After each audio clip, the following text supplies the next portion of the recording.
Donald Trump aangawa komoodiyaanii jecha fokkotaan mootummaa gurguddoo akka isaarraa hin eegamne dubbachuudhaan nama beekamuudha. Ammas taanaan Trump hidha guddicha biyya keenya Abbaay jalaa waan hafee hin fakkaatu. Kanaan dura Trump yeroo aangoorra turetti marii araaraa jechuudhaan biyyoota lamaan Gibsii fi Itoophiyaa sila Abbaay irratti walitti yaamee ture. Dhumarrattis marii milkaa'uu fi dinnaan Gibsii hidha Abbaay diiguu mirga qabdi jechuudhaan dubbatan. Bulchaan biyya Gibsii bilcheessa Abbaay irree ani jaaladhu keessaa tokko ture jechuudhaan arrabsuudhaan haasaa isaanii kan eegalan Trump hin milkoofne malee wantoota barbaachisu hunda isin cinaa jirre jechuudhaan jajjabeessee gara biyya isaatti deebise. Dhiyeenya kana ragaan miidiyaalee hawaasaa irraa argame akka ibsutti icciitiin guddaan Ameerikaa fi Gibsii waliin mari'achaa turan akkasumas Israa'eel fi Ameerikaan waliin mari'achaa turan tokko miidiyaa irratti ba'e. Viidiyoo kiyya kanaa san gadhumaatti olaaltan ragaa qabatamaa ni argattu jeen amana. Isinis chaayinaalii sabskiraayib godhuu fi viidiyoon kiyya laayik godhuudhaan gadhuma sagantaa kanaatti na faana tura. Dhiyeenya kana ijoo dubbii Tiraamp ta'ee miidiyaa hawaasaa irratti deemaa kan jiru waa'ee piroojeektii Gaazaa irratti lammiilee Filistiin iddoo biyyoota ollaan irratti bootaa qopheessinee fi biyya Gibsii fi Joordaanotti qubsiifnee ijaarree hanga xumurritti achaa turan jechuun isaa ni yaadatama. Kanarratti icciitiin guddaan Ameerikaa fi Israa'eel yaadamaa jiru garuu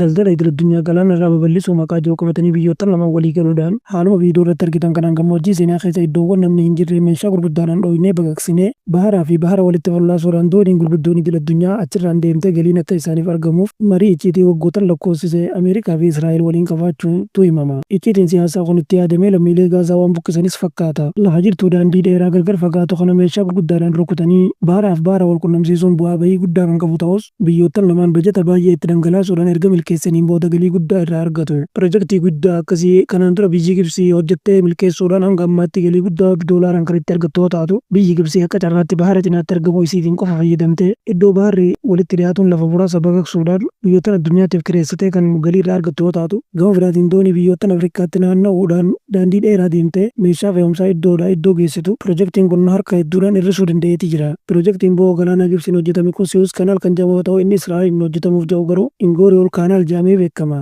Akka karoora biyyoota lamaanitti diizaayiniin piroojeektii kanaa magaalaa Gaazaatti dhiyaatee waan darbuuf lammiilee Filistiin guutumaan guututti magaalaa Gaazaa irraa fageessanii biyyoottan biraa qubsiisuunis kanaaf barbaachise. Yeroo ammaatti loltoonni siyaasaa biyyoottan hedduu icciitii kana baasaa kan jiran yoo ta'u lammiileen Gibsii gama isaaniitiin piroojeektiin haaraan kun yoo galmaa'ee galii duraan argachuu qaban harka 50 irratti waan danda'uuf piroojeektichi akka milkaa'u hin barbaadan. Guutumaan guututti yaada Tiraamp diduufis ammoo qormaanni tokko tokko mudachuu danda'a jedhanii sodaatu. Ameerikaan yeroo ammaatti dantaa gama isii milkeeffachuuf jecha Israa'eel fi Gibsii jala fiigaa jiraachuuf ragaa kan ta'u immoo Tiraamp akka dubbatanitti deeggarsi Ameerikaan biyyoottan idil addunyaatiif guutumaan guututti kan dhaabbate ta'uu fi deeggarsi kunis biyya lama qofaaf itti fufisaan kan kennamu ta'uu fi biyyi tokko immoo Gibsii ta'uu isaa beeksifamee ture. Keessattuu biyya Gibsiitiif deeggarsa kana qofa otoo hin taane deeggarsa biraatu dabalee kennaaf jechuudhaan dubbatan. Akkuma dura irrattis ni tokko Tiraamp dantaa isaa milkeeffachuuf jecha yeroo ammaatti lammiilee Gaazaa guutumaan guututti biyya Gibsii keessa lafa bal'aa gaafatee qubsiisuuf karoora qaba. Saniin booda Gaazaan harka Israa'eel erga galteen booda piroojeektii bo'oo lolaa guddaa kanas hojjetee xumuruuf haala mijeeffachuuf yeroo ammaatti jijjiirama qilleensaatiin wal qabatee baradoon baqee baharatti dabalamuu fi akkasumas waldhabbiin biyyootaa fi biyyootanii iddoowwan tokko tokkotti bahara irratti rakkoo uumaa waan jiruuf iddoowwan mijaa'uu argame taanaan bo'oowwan lolaa akkasii namtolcheen baay'inaan yoo hojjetame oomishni biyyoottan garaagaraa salphaatti iddoo barbaade akka gahuuf furmaata ta'a jechuudhaan yaadni kun karoorfamee ture. Har'aaf xumureen jira guyyaatti aanu viidiyoo biraa qabadeen isin gaddufaan hangasitti chaanala ishee sabskiraayib godhuu fi viidiyoo kiyya laayik godhuu akkasumas yaada qabaattan komentii jalatti naaf barreessuun dagatinaa nagaa tura.